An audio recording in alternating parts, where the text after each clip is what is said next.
biodiversité correspond à l'ensemble des formes du vivant qui comprend 3 niveaux. La diversité génétique, spécifique et écosystémique. L'espèce correspondant à l'un des niveaux d'observation de la biodiversité, il convient donc dans un premier temps de définir cette notion d'espèce.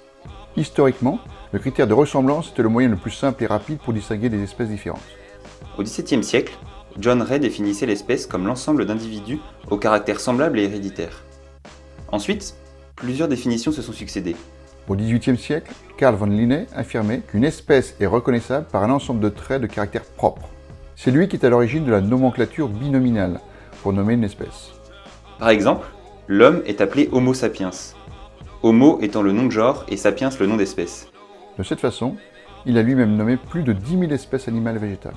Par la suite, Georges-Louis Leclerc de Buffon la définissait comme l'ensemble des individus capables de produire entre eux des descendants fertiles. Depuis le XXe siècle, la définition d'Ernst Mayr reste une référence. Selon lui, les espèces sont des groupes de populations naturelles réellement ou potentiellement capables de se croiser. Ainsi, deux individus appartiennent à la même espèce, ils sont capables de donner une descendance fertile dans un milieu naturel. Nous avons donc vu que les espèces étaient historiquement définies selon un critère de ressemblance de caractère, qu'il soit morphologique ou génétique, puis par un critère biologique d'interfécondité.